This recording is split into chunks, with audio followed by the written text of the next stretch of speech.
નમસ્તે વિદ્યાર્થી મિત્રો અને વાલી મિત્રો, હું છું ડૉક્ટર જય અને ફરીથી આપનું પોડકાસ્ટની અંદર સ્વાગત છે.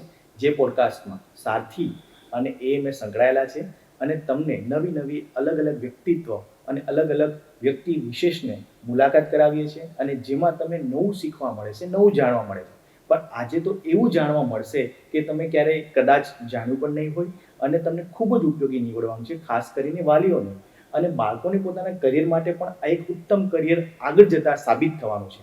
તો આવો આપણે આજે મળીએ ડૉક્ટર રાજેશ શાહ સરને, કે જે પોતે આયુર્વેદાચાર્ય છે અને ગર્ભ સંસ્કાર, હા, ગર્ભ સંસ્કારની અંદર એને પોતે પીએચડી પણ કરેલું છે અને આપણે એની પાસેથી જાણીશું ગર્ભ સંસ્કારના ફાયદા, અત્યારે આધુનિક યુગમાં આપણે ગર્ભ સંસ્કારનું કેટલું મહત્વ છે અને ગર્ભ સંસ્કારને આપણે કઈ રીતના પોતાના જીવનમાં વણી લેવું જોઈએ, જેથી કરીને આવનારી પેઢી માટે પણ ઉપયોગી છે, આપના માટે પણ ઉપયોગી છે અને આસપાસની સમાજના લોકો માટે પણ ઉપયોગી છે.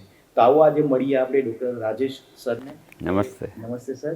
સર, અમારો પોડકાસ્ટ જે સારથી પ્રોજેક્ટ, ડીઓ કચેરી અમદાવાદ અને એમ અમદાવાદના સંયુક્ત ઉપક્રમે અમે બાળકો માટે અને એના વિદ્યાર્થીના વાલીઓ માટે કરી રહ્યા છીએ. આપનું સ્વાગત છે અને આજે હું તમને પહેલો જ પ્રશ્ન પૂછવા માંગીશ કે આપ અત્યારે ગર્ભ સંસ્કારની અંદર પીએચડી કર્યું છે અને ઘણા બધા લોકોને તમે આ લાભ આપી રહ્યા છો. તો ગર્ભ સંસ્કાર એટલે શું અને તમે અત્યારે જે કામ કરી રહ્યા છો એ કયા લેવલનું કામ છે? બહુ સરસ ક્વેશ્ચન. અને ડૉક્ટર જય, તમને પહેલાં તો ખૂબ ખૂબ અભિનંદન કે આપ બહુ સરસ, અને મેં આપના ઘણા પોડકાસ્ટ જોયેલા છે, એટલે બાળકોના કેરિયર માટે, વાલી માટે, બધા માટે બહુ સરસ તમે કામ કરી રહ્યા છો. હવે મારા વિષયની વાત કરીએ તો ગર્ભ સંસ્કાર એટલે શું? બહુ સરસ ક્વેશ્ચન છે. એકચ્યુઅલી ગર્ભ સંસ્કાર વિજ્ઞાન એ 3 ભાગમાં વહેંચાયેલું છે. કન્સીવ કર્યા પહેલાં, એટલે ગર્ભ ધારણ કર્યા પહેલાં, જેને આપણે પ્લાનિંગ કહીએ છીએ, ડ્યુરિંગ પ્રેગ્નન્સી એટલે કે 9 મહિના, અને બાળકના જન્મ પછી આફ્ટર બર્થ. હમણાં જ અમારે ઇન્ટરનેશનલ કોન્ફરન્સ હતી લોનાવાલામાં, એનું ટેગલાઇન જ હતી first 1000 days of life. First 1000 days. તો 1000 દિવસ એટલે કયા? બાળકના જન્મ પછીના 1000 દિવસ કે ક્યાંથી ગણાશે? તો એમાં જુદા જુદા વૈજ્ઞાનિકો આવેલા અને જુદા જુદા જેણે રિસર્ચ કર્યું છે ને એમનું રિસર્ચ પેપર સબમિટ કર્યું છે, એ લોકોએ સમજાયું કે 365 દિવસ એ કન્સીવ કર્યા પહેલાંના, 270-280 દિવસ એ ડ્યુરિંગ પ્રેગ્નન્સીના, અને 365 દિવસ બાળકના જન્મ પછીના, એમ કરીને 1000 દિવસ એ બહુ જ અગત્યના છે. એટલે સૌથી અગત્યના 1000 દિવસ. આમ જોઈએ તો આખી લાઈફના, તમારી 100 વર્ષની લાઈફ હોય તો એમાં 1000 દિવસ સૌથી અગત્યના, એ આ 1000 દિવસ. એટલે કન્સીવ કર્યા પહેલાંનું પ્લાનિંગ એને બહુ જ મહત્ત્વ આપ્યું છે. આપણે પર્સન્ટેજ જો કહીએ તો કન્સીવ કર્યા પહેલાંના 50% છે, ડ્યુરિંગ પ્રેગ્નન્સી 30%, અને બાળકના જન્મ પછી 20%. અને એમાં પણ 20%માં સૌથી વધારે મહત્ત્વ આપ્યું છે ફીડિંગ સમય અથવા પહેલું 1 વર્ષ. તો આ આખું વિજ્ઞાન એ 3 ભાગમાં વહેંચાયેલું છે. અને આ હમણાં કોઈએ બધું બનાવ્યું, નો ડાઉટ હમણાં થોડા વર્ષોથી આ વિષય થોડો વધારે ચર્ચામાં છે, પણ આ બધું હમણાં બન્યું ને હમણાં બધા ફેમસ થયું એવું નથી. સૌથી જૂના શાસ્ત્રો કયા? કોઈને પણ પૂછીએ આપણે, સૌથી જૂના શાસ્ત્રો લેખિત કયા? તો બધા એમ કહેશે કે વેદ, પુરાણ, ઉપનિષદ, આ બધા સૌથી જૂના શાસ્ત્રો. તો 4 વેદ આપણને ખબર છે, 18 પુરાણ ખબર છે. તો 18 પુરાણમાં 10મા નંબરનું પુરાણ છે લિંગ પુરાણ, મહાલિંગ પુરાણ, જે આખું ગર્ભ સંસ્કાર ઉપર હજારો વર્ષ પહેલાં લખાયેલું શાસ્ત્ર છે, લિંગ પુરાણ. એની ઉપરથી વાત્સાયન મુનિએ કામશાસ્ત્ર નામનો ગ્રંથ લખ્યો. એ પછી તો બહુ બધા ઋષિ મુનિઓએ આ બધા ગ્રંથો વાજીકરણના સિદ્ધાંત ઉપર, ફર્ટિલિટી ઉપર, વાજીકરણ એટલે ફર્ટિલિટી ઉપર બહુ બધા લોકોએ કાશ્યપ સંહિતા, કાશ્યપ ઋષિએ કાશ્યપ સંહિતા લખી, સુશ્રુત ઋષિએ સુશ્રુત સંહિતા લખી, બ્રાહ્મણ પથ, આ બધા કેટલા બધા ગ્રંથો આની ઉપર લખાયા, જે કોઈ 1000 વર્ષ જૂનું છે, કોઈ 1000 વર્ષ જૂનું છે. તો આ ગર્ભ સંસ્કારમાં તમારો જે મુખ્ય પ્રશ્ન હતો, ગર્ભ સંસ્કાર એટલે શું? તો બાળક માત્ર જન્મે એ આનો મેઇન ક્રાઇટેરિયા નથી. બાળક તો જન્મવું જ જોઈએ, તો જ આપણી મનુષ્ય જાતિ આગળ ચાલ્યા કરશે, એનો વંશ ચાલ્યા કરે. પરંતુ બાળક PQ, IQ, SQ અને EQ આ ચારે ચાર મસ્ત હોવા જોઈએ. PQ એટલે ફિઝિકલ કોશન્ટ, IQ એટલે ઇન્ટેલિજન્ટ કોશન્ટ, SQ એટલે સ્પિરિચ્યુઅલ કોશન્ટ અને EQ એટલે ઇમોશનલ કોશન્ટ. તો ફિઝિકલ કોશન્ટમાં શું આવે? તો બાળક બહુ ઊંચું ના હોવું જોઈએ, બહુ નીચું ના હોવું જોઈએ, બહુ જાડું ના હોવું જોઈએ, બહુ પતલું ના હોવું જોઈએ, ઇમ્યુનિટી પાવર સારો હોવો જોઈએ, દેખાવ સારો હોવો જોઈએ, ઘડીએ ઘડીએ ડૉક્ટર પાસે જવું ના પડે, આયુષ્યમાન હોવું જોઈએ. આ બધું ફિઝિકલ ક્વેશ્ચનમાં આવે. ઇમોશનલમાં બહુ વધારે પડતું લાગણીશીલ ના હોવું જોઈએ કે પપ્પા મમ્મીને કંઈ થાય તો રડ કરે, અથવા તો એને બિલકુલ લાગણી જ ના હોય, એવું પણ ના હોવું જોઈએ. તો બધી રીતે બેલેન્સવાળું બાળક આ ઇમોશનલમાં આવે. સ્પિરિચ્યુઅલમાં ધાર્મિક, આ તો આજકાલ તો દરેકને આવું બાળક જોઈએ છે કે ભાઈ બાળક મંદિરે દેરાસરે જાય, સંસ્કૃતના શ્લોક બોલે, બાળકને ભજન થોડા આવડવા જોઈએ, બાળકને આયુર્વેદ અને નેચરોપેથી પણ થોડું આવડવું જોઈએ. એટલે સ્પિરિચ્યુઅલ એના જે પણ તહેવારો છે એ સરસ રીતે ઉજવે. તો આ અંગે પણ આપને નવાઈ લાગશે, તમે તો આ ડૉક્ટરની લાઈનમાં છો અને ઘણા બધા બાળકોને આપ ફોરેન બી ભણવા મોકલો છો અને બહુ સરસ આપનું કામ છે. તો તમને નવાઈ લાગશે, શાસ્ત્રમાં આનો ઉલ્લેખ છે લિંગ પુરાણમાં કે દરેક પ્રેગ્નન્ટ બહેનોએ અને દરેક પ્રેગ્નન્સી રાખવા માંગતા એવા કપલે તિથિ બોલવી જોઈએ. તારીખ તો આપણે બોલીએ જ કે ભાઈ આજે 23 સપ્ટેમ્બર છે, એ તો લગભગ બધાને ખબર હશે. પરંતુ આજે આસો સુદ બીજ વિક્રમ સંવત 2081 અને જે લોકો જૈન લોકો હોય એ લોકોને મહાવીર સંવત 2551 અને યુગાબ્દ જે વર્ષ છે, આ બધું જ લોકોએ બોલવું જોઈએ. અને આ દિવસે આ જે જુદા જુદા નક્ષત્ર છે, આદ્રા નક્ષત્ર એટલે શું, પછી જે જુદા જુદા નક્ષત્રો 27 નક્ષત્રોનું બોલવું જોઈએ, કયા દિવસે કયા મંદિરનો પ્રતિષ્ઠા દિવસ છે, અથવા કોઈ સારો દિવસ હોય, રામનવમી છે, જન્માષ્ટમી છે, આ બધું બોલવું જોઈએ, જેથી બાળકમાં ઓટોમેટિક ભારતીય સંસ્કૃતિ એના DNAમાં આવે જ. એટલે જ્યારે શુક્ર ધાતુ બનતી હોય, ગર્ભ સંસ્કાર ક્યાંથી શરૂ થાય? તો કન્સીવ કર્યા પહેલાંથી જ્યારે શુક્ર ધાતુ બનતી હોય, રસ, રક્ત, માંસ, મજ્જા, મેદ, અસ્થિ, આ જે 7 ધાતુઓ છે એમાંથી શુક્ર ધાતુ બનતા તો ખાસો સમય લાગે.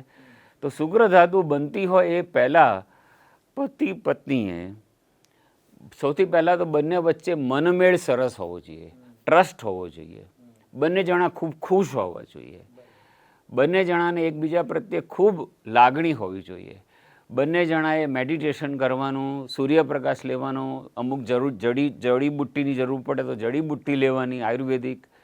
આ બધી જ કોઈ નાડી જોતું હોય એવા વ્યક્તિ પાસે નાડી જોડાવી જોઈએ અને પોતાની પ્રકૃતિ પ્રમાણેનો ખોરાક લેવો જોઈએ, એક્સરસાઇઝ કરવી જોઈએ. અને પછી સારો દિવસ જોઈ અને જો એ લોકો ફિઝિકલ રિલેશન રાખે તો અતિ પવિત્ર આત્મા આવે ને આવે.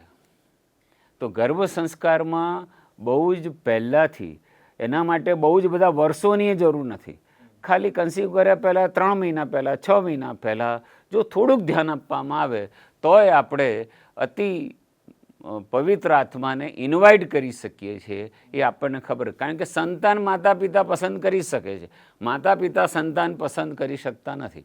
એટલે હું એવું, મારે પપ્પા બનવું હોય તો હું એવું ના કહી શકું કે આવું બાળક મારી પાસે આવે. મારું લેવલ હોય એવું બાળક ઓટોમેટિક આવે. એટલે સૌથી પહેલાં raise the height of purity, મારે મારી પ્યોરિટી ઊંચી કરવી પડે, એટલે એ લેવલનું બાળક મારે ત્યાં આવે.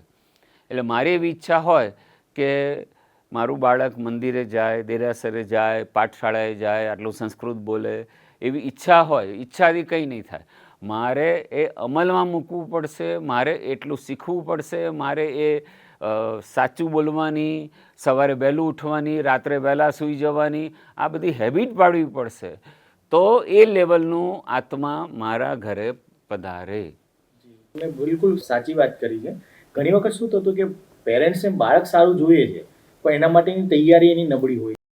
જેમ કે એને જોઈએ કે મારે હુષ્ટ પુષ્ટ એકદમ તંદુરસ્ત અને સ્વસ્થ બાળક જોઈએ છે, પણ બાળક એ લેવા માટે તમારે પોતે પણ પેલા તંદુરસ્ત અને સ્વસ્થ થવું પડે, ફિઝિકલી અને મેન્ટલી.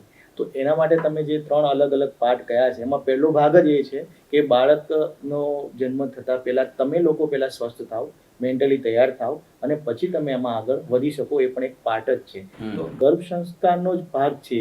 અત્યાર સુધી ઘણા બધા લોકોને ખ્યાલ નહીં હોય કે ગર્ભ સંસ્કાર એટલે ખાલી જ્યારે બાળક ગર્ભમાં આવે ત્યાર પછી જે ચાલુ થાય એ સંસ્કાર જે આપીએ છીએ એ ગર્ભ સંસ્કાર, પણ એ નથી. પણ પહેલેથી તમે જેમ વાત કરી, જેમ તમે એ પણ વાત કરી કે અમુક વસ્તુ જેમ કે હિમોગ્લોબિનની કમી હોય કે બીજા કોઈ B12 D3 કે વિટામિન્સની કમી હોય, અમુક ઘણા બધા રોગ પણ એવા છે કે જે રોગને કારણે પણ બાળકમાં પણ એ રોગ આવવાની શક્યતા, થેલેસેમિયા કરીને રોગ છે, તમારે મેજર છે કે માઇનર, આ બધું તમારે ગર્ભ ધારણ કરતા પહેલા કરવાની આખી એક્સરસાઇઝ છે જે તમે કહી.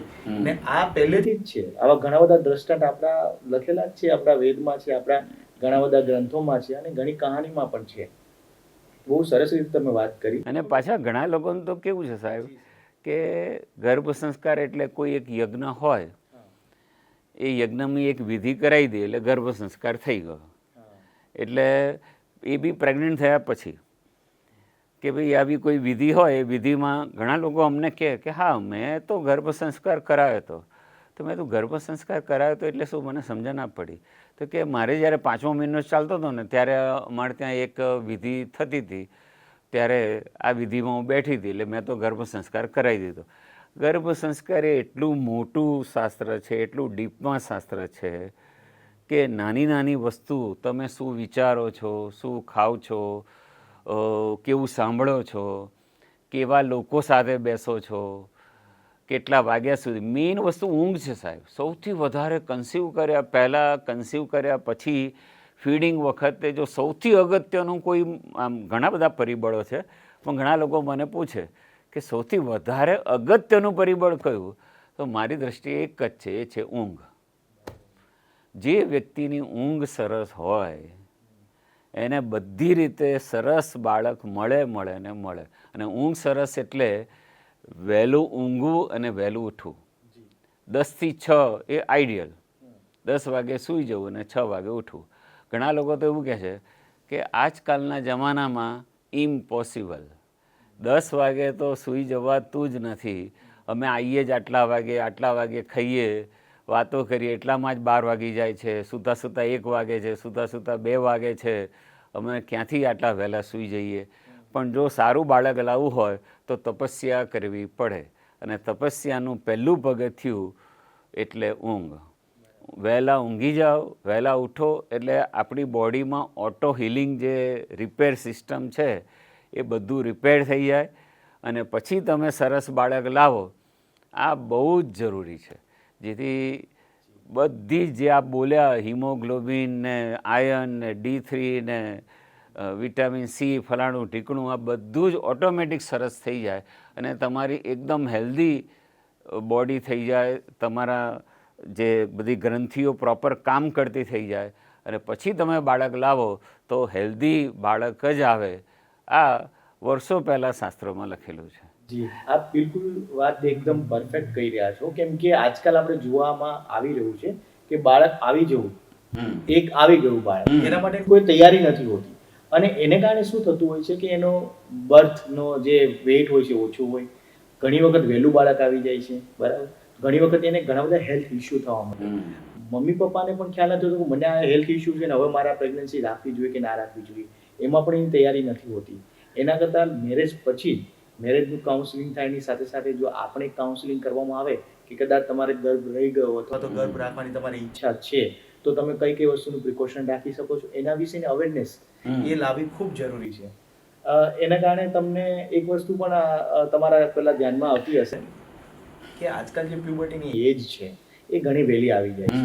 તો એ દ્રષ્ટિએ આપણે જોવા જઈએ તો આપ એમાં શું વધારે સૂચનો આપી શકો? બહુ સરસ ક્વેશ્ચન.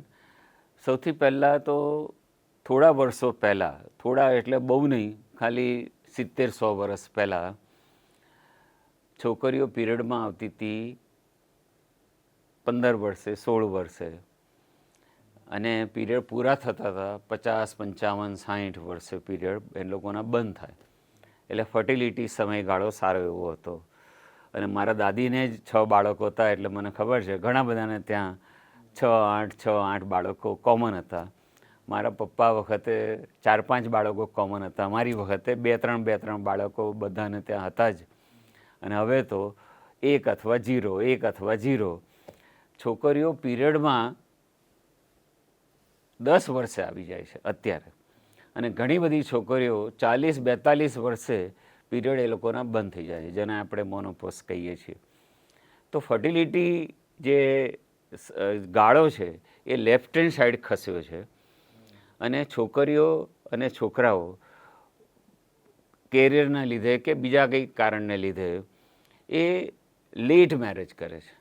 28 વર્ષે 25 વર્ષે તો હજી વિચાર કરે કે હવે મારે મેરેજ કરવા છે, પછી 28 વર્ષે લગ્ન કરે, ઘણા લોકો 30 વર્ષે લગ્ન કરે, ઘણા લોકો 32 વર્ષે લગ્ન કરે, અને પછી AMH લેવલ ઓછું હોય, એન્ટી મિલેરિયન હોર્મોન, સ્ત્રી બીજની સંખ્યા ઓછી હોય, સ્પર્મ કાઉન્ટ ઓછા હોય, સ્પર્મ મોબિલિટી ઓછી હોય, અને બીજા ઘણા બધા ફાઇબ્રોઇડ હોય, કોઈને ફેલોપિયન ટ્યુબ બ્લોકેજ હોય, કોઈને એન્ડોમેટ્રિયમ એટલે ગાદી સરસ ના બનતી હોય, કોઈને PCOD હોય, કોઈને પીરિયડ સાયકલ ઇરેગ્યુલર હોય, ઘણા બધા રીઝન હોય. પછી બધા લોકો જાગે છે અને પછી ડૉક્ટર પાસે જાય, પછી કોઈ સજેસ્ટ કરે કે હવે તો તમારે IVFમાં જવું પડશે અથવા IUI કરાવવું પડશે. તો શું કરવા, આપણે જાણી જોઈને આવી વસ્તુને ઇન્વાઇટ કરવાની જરૂર નથી. સહેજ એલર્ટ રહીએ, સહેજ જ એલર્ટ રહેવાનું. ભલે તમે તમારા કામમાં વ્યસ્ત હશો, બહુ જ પૈસા કમાવામાં કે કેરિયરમાં જે કંઈ તમે વ્યસ્તતા હશે, મલ્ટિપલ ટાસ્કિંગ કરો, બધું બરાબર, પણ થોડોક સમય આ અગત્યના પાર્ટને વિચારવા આપવો જોઈએ કે ભાઈ મારે વહેલા સૂઈ જવું છે, વહેલા ઉઠવું છે, આ ઉંમરમાં બાળક લાવી દેવું છે, એની જે ટેસ્ટ કરાવવાના છે ટેસ્ટ કરાવી દેવાના છે, અને તો તમે હેલ્ધી બાળક લાવી શકો. એટલે આ ફર્ટિલિટી સમયગાળો છે એ બહુ જ બધાને સમજાવવા જેવો છે. અને જે વિદ્યાર્થી મિત્રો અત્યારે જોઈ રહ્યા હોય, કોઈને એવું હોય કે મારે આ વિષયને એઝ એ કેરિયર લેવો છે, તો ભલે તમે હાડકાના ડૉક્ટર થાવ છો, ગાયનેકોલોજિસ્ટ થાવ છો, કે આંખના ડૉક્ટર થાવ છો, જેને જે ડૉક્ટર થવું હોય કે એન્જિનિયર થવું હોય, બધાને પોતપોતાની લાઈન પસંદ કરવાનો હક છે. પણ દરેક જણા પોતાના માટે, પોતાના ફેમિલી માટે આ વસ્તુને સમજવા જેવી છે. કોઈ પણ ઉંમરની વ્યક્તિ છે, અમે લોકો એક પ્રોગ્રામ ચલાવીએ છીએ, એનું નામ છે GSTTCC, એટલે કે ગર્ભ સંસ્કાર ટીચર્સ ટ્રેનિંગ સર્ટિફિકેટ કોર્સ. એટલે જેને પણ ઈચ્છા હોય કે મારે આ વિષય શીખવો છે, તો એના માટે કોઈ ડિગ્રીની જરૂર નથી, કારણ કે આમાં કોઈ તમારે કોઈને ઇન્જેક્શન આપવાનું નથી કે કોઈને દવા આપવાની નથી. ખાલી તમારે સમજવાનું છે અને અવેરનેસનો એક પ્રોગ્રામ ચલાવવાનો છે.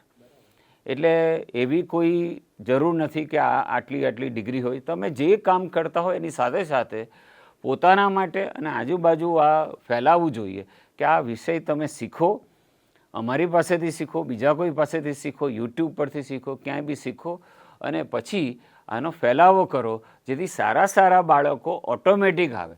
કોઈને આપણે પૂછીએ ને કે સમસ્યાઓ લખો, તો બધા લોકો બહુ લાંબી સમસ્યાઓ લખે કે ભ્રષ્ટાચાર બહુ વધી ગયો છે, પોલીસો આવા થઈ ગયા છે, જજ આવા થઈ ગયા છે, રાજકારણમાં આમ થઈ છે, બધી બહુ સમસ્યાઓ બધા લોકો લખે. પણ આનો ઉપાય શું? નેક્સ્ટ જનરેશન એ જે સારી આવશે એ જ આનો ઉપાય છે, બીજો કોઈ ઉપાય જ નથી. તમને એમ લાગે કે પોલીસો વધારવાથી આ બધી સમસ્યાઓ જતી રહેશે, તો ઘણી વખત ટ્રાય કર્યો છે પોલીસોની સંખ્યા વધારી છે, ઘણી વખત ટ્રાય કર્યો છે કોર્ટની સંખ્યા વધારી છે, ઘણી વખત જુદા ટ્રાય થયેલા છે, ઇવન સાધુ બાબાની સંખ્યા વધારેલી છે, પણ સમસ્યાઓ ત્યાંની ત્યાં જ છે ને ક્રાઇમ રેટ વધતો જ જાય છે.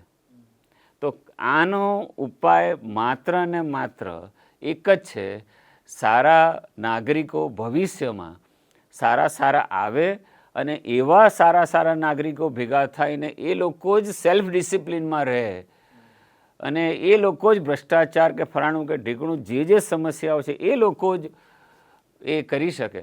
તો જે લોકોને કેરિયર તરીકે ગર્ભ સંસ્કાર વિષય લેવો છે, એવા કોઈ પણ એજના વાલી મિત્રો અથવા કોઈ પણ એજના વિદ્યાર્થી મિત્રો માટે પણ આ બહુ જ સારી લાઈન છે. હું તો કહું છું પૈસાની દ્રષ્ટિએ બી સારી લાઈન છે. અત્યારે કેટલા બધા લોકો આઈવીએફમાં જાય છે. સાચી વાત કરી. હું આમાં એડ કરવા માંગીશ કે 2015 સુધી આઈવીએફ સંખ્યા હતી સેન્ટરની, 15 થી 25 ની અંદર 3 ગણી થઈ ગઈ છે. એટલે આ વસ્તુ તમે જે કહી રહ્યા છો કે આ કરાવવું જોઈએ અને આમાં થતા ફાયદાઓ પર તમે વર્ણવી રહ્યા છો. એમાં બીજી વસ્તુ અત્યારે એક કોન્સેપ્ટ આપણે બીજી સંસ્કૃતિ કહો કે બીજા કન્ટ્રીઝ કહો એમાંથી એવો આવી રહ્યો છે ડિઝાઇનિંગ બેબી. તો એ લોકો પણ કદાચ આવું જ એક અનુકરણ કરતા હશે. આપણે તો કુદરતી રીતે કરી શકીએ છીએ. એ તો હંમેશા મોડર્ન મેડિસિન, મોડર્ન ટેકનિક્સ એના આધાર ઉપર બધું બનાવી રહ્યા છે, જેમાં કે ઇમોશન્સ નથી હોવાના, સંસ્કાર નથી હોવાના. તો સંસ્કૃતિ જ્યાં નથી એ ક્યારે પણ એ કન્ટ્રી કે કોઈ દેશ રહેવાનો નથી. ભારત એટલા વર્ષોથી છે કેમ કે એમાં એક સંસ્કૃતિની એક ઝલક છે અને હંમેશા રહી છે. ને ગમે તે વસ્તુ આવે છે, ગમે તે લોકો આવીને જતા રહે છે, ઇન્ડિયા ભારતની જગ્યાએ જ છે. તો તમે જે અત્યારે વાત કરી રહ્યા છો, જે આપણા ઘણા બધા જૂના ઋષિમુનિઓએ વાત કરી છે, લખ્યું છે, ઇવન જે અભિમન્યુ જે એક બહુ સારામાં સારું ઉદાહરણ છે, એના સિવાય પણ ઘણા બધા ઋષિમુનિઓ જે આશીર્વાદ આપીને રાજાઓને જે તે સમયે પુત્રો નતા થતા એ સમયે એવા આશીર્વાદ એટલે આ જ એક ઉદ્દેશ હશે કે આ જ એક ગર્ભ સંસ્કાર કરાવતા હશે જેને કારણે બાળક થવું એ પણ જરૂરી છે. તો મારો બીજો નેક્સ્ટ સવાલ એ જ તમને છે ક્વેશ્ચન કે ગર્ભ સંસ્કારની અંદર આપણે કેવા બાળક માટે વિચારવું જોઈએ અને આ પ્રોસેસ શું હોય છે? બહુ સરસ ક્વેશ્ચન. હમણાં જ એક વિડીયો આવ્યો હતો કે કયા દેશમાં એ મને એક્ઝેક્ટ યાદ નથી, પણ એ દેશમાં એવું છે કે એ લોકો ટ્રાય કર્યા છે ને એમાંથી થોડી સક્સેસ પણ મળી છે કે એક સામટા આટલા બાળકો એ લોકો બનાવી શકે છે રોબોટ જેવા, કે આવું કંઈક મિક્સ કરે તો આવું બાળક થઈ જાય. એના માટે કોઈ ગર્ભાશયની જરૂર નથી ને કોઈ આની જરૂર નથી ને હજારો બાળકો આ રીતે પેદા થશે. પરંતુ સંસ્કારી બાળક તો એ લોકો પાસે એ લોકોના બ્લડમાં જ નથી, એ લોકોના ડીએનએમાં જ નથી કે સંસ્કાર એટલે શું. બાળક બનાવવું એ જુદી વસ્તુ છે અને સંસ્કારી બાળક બનાવવું એ બંનેમાં આસમાન જમીનનો ફરક છે. અને આજે જે પોડકાસ્ટ છે એમાં સંસ્કારી બાળક એ શબ્દ મુખ્ય છે, ખાલી બાળક નહીં, સંસ્કારી બાળક. તો ધર્મપ્રેમી બાળક, નીડર અને લીડર બાળક, દેશપ્રેમી બાળક, ગુણવાન, દર્શનવાન, જ્ઞાનવાન, ચારિત્ર્યવાન બાળક. શિવાજી મહારાજ, મહારાણા પ્રતાપ, રાણા પ્રતાપ જુઓ, સ્વામી વિવેકાનંદ જુઓ, સ્વામી દયાનંદ મહર્ષિ જુઓ, આ બધા જ લોકોની માતા એ સામાન્ય માતા હતી. કોઈ ઇંગ્લિશ મીડિયમની નથી, કોઈને કોમ્પ્યુટર આવડતું નહોતું, કોઈને મોબાઈલ આવડતા નહોતા, કોઈ ટેકનોલોજીમાં માહિર નથી, પરંતુ પતિવ્રતા, સંકલ્પ એ લોકોના એવા જોરદાર હતા કે એ લોકોને આવા બાળકો ડિઝાઇન કરવાતા અને ડિઝાઇન રિયલમાં કર્યા. અને શિવાજીના હાલડામાં જ છે કે માતા જીજાબાઈ ઝુલાવે તારે ભવિષ્યમાં આવું લડવાનું જ છે. આમ બધું જ એમાં શાસ્ત્રમાં છે. તો કહેવાનો ભાવાર્થ છે કે માતાઓ કૃષ્ણ ભગવાનને તો આવું છે પણ દેવકી માતા હોવી જોઈએ ને, મહાવીર સ્વામીને તો આવું છે પણ ત્રિશલા માતા કે સિદ્ધાર્થ પિતા હોવા જોઈએ ને, રામ ભગવાનને તો આવું છે પણ કૌશલ્ય માતા હોવી જોઈએ ને. તો કહેવાનો ભાવાર્થ છે કે આવા માતા પિતાની અત્યારે ખૂબ જરૂર છે. બાળકો સારા આત્માઓને આવવું છે, પરંતુ સહસ્ત્રાણી માતા, સહસ્ત્રાણી એટલે શાસ્ત્રમાં એનો ઉલ્લેખ છે કે એવી માતા કે એવા બાળકને જન્મ આપે કે 1000 કરતાં વધારે શક્તિ એનામાં હોય, એને સહસ્ત્રાણી માતા કહેવાય. કે 1000 પુરુષોનું જોશ અને એનામાં હોય જ ઇનબિલ્ટ એવું બાળક પેદા કરવાની શક્તિ એની પાસે એવી કુક્ષી છે, એને સહસ્ત્રાણી માતા ઉલ્લેખ છે. તો આવી માતાઓ બનવું પડશે. અને ઘણા લોકો એવા પણ મારો આટલા વર્ષનો અનુભવ છે, હું 25 વર્ષથી આ કામ કરું છું ગર્ભ સંસ્કારનું. ઘણા બધા લોકો અમને મળે કે હા હમણાંથી ગર્ભ સંસ્કાર એમ કે થોડા નામ આવ્યું છે ધ્યાનમાં, એટલે અમે પ્રેગ્નન્ટ હતા ને ત્યારે અમે ગર્ભ સંસ્કાર કોર્સ કર્યો હતો, અથવા તો અમે આ ફલાણી એપ ડાઉનલોડ કરી હતી, અથવા અમે ફલાણા ક્લાસમાં જતા હતા. પણ ખાલી ક્લાસમાં જવાથી, ખાલી વિડીયો જોવાથી, ખાલી એપ ડાઉનલોડ કરવાથી સરસ ફરક પડતો નથી અથવા સરસ રિઝલ્ટ મળતું નથી. તમે કેટલું અમલમાં મૂકો છો એ અગત્યનું છે. જે બોલનારા છે એ તો બોલી જશે, એ તો બહુ બધો કલાકનું લેક્ચર તમે સાંભળશો, અડધો કલાકનું લેક્ચર સાંભળશો, પરંતુ પછી તમે અમલ કેટલો મૂકો છો. માની લો કે અમારામાં એવું આવે છે કે ભાઈ હસબન્ડ વાઈફે દરરોજ જે ચેસ રમવાનું. હવે હું ઘણા બધાને પૂછું કે તમે લોકો ચેસ રમ્યા, તો એ લોકો કહે છે કે અમને સાહેબ ટાઈમ જ મળ્યો નથી, નેક્સ્ટ મંથ વિચારીશું, હજી ચેસ ખરીદી નથી, અથવા તો મારા હસબન્ડને ટાઈમ મળતો નથી, તૈયારી નથી. એટલે બંને જણાએ સાથે ચાલવા જવું, બંને જણાએ સાથે અમુક બોર્ડ ગેમ રમવી, પછી બંને જણાએ ગૌશાળાએ જવું, આ બધું શાસ્ત્રમાં લખ્યું છે. તિથિ બોલવી, તિથિ તો સૌથી અગત્યનું છે. ઘણાને પૂછીએ ને અમે કે ગુજરાતી મહિનાના નામ બોલો, કારતક, માક્ષર, પોષ, મહા, ફાગણ, ચૈત્ર, વૈશાખ, જેઠ, અષાઢ, શ્રાવણ, ભાદરવો, આસો. તો ઘણા બધા લોકોને તો મહિનાના નામ ના આવડતા હોય. પછી સુદ એટલે શું, વદ એટલે શુક્લ પક્ષ, કૃષ્ણ પક્ષ, પછી આજની તિથિ કઈ. તો અમે તો અમારે ત્યાં અમારું જે અનુબંધ ગર્ભ સંસ્કાર છે એની અંદર ફિક્સ કે અમારે ત્યાં આવે એટલે તમારે તિથિ તો બોલવી પડશે. અત્યારે કયું નક્ષત્ર ચાલે છે, શું છે, આ બધું તમારે બોલવું પડશે. કોઈ સારો તહેવાર હોય કે દેવઉઠી અગિયારસ, દેવપોઢી અગિયારસ, તુલસી વિવાહ, પછી મૌન અગિયારસ, રાધણ છઠ એટલે શું, શીતળા સાતમ એટલે શું, નાગ પાંચમ એટલે શું, આ બધું જ તમારે બોલવાનું.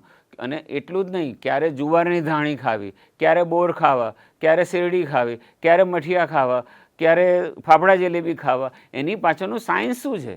તો એ લોજિક મમ્મી પપ્પાને નહીં ખબર હોય. કાલ સવારે બાળક પૂછશે કે કેમ આપણે ફાફડા જલેબી ખાધા, કેમ આપણે મઠિયા ખાધા, અથવા તો કેમ ગઈ વખત તો દિવાળી ઓક્ટોબરમાં આવી હતી, આ વખતે. પણ પોતાને તો ખબર હોવી જોઈએ ને કે આ તિથિનું શાસ્ત્ર કઈ રીતે ચાલે છે, કે દર 3 વર્ષે 13 મહિના એટલે શું, અધિક માસ એટલે શું. એ મમ્મી પપ્પાને નહીં ખબર હોય તો બાળકને કેવી રીતે શીખવાડશે કે ગઈ વખતે તો દિવાળી ઓક્ટોબરમાં હતી, આ વખતે આમાં કેમ, અથવા ગઈ વખતે સપ્ટેમ્બરમાં હતી, આ વખતે ઓક્ટોબરમાં કેમ.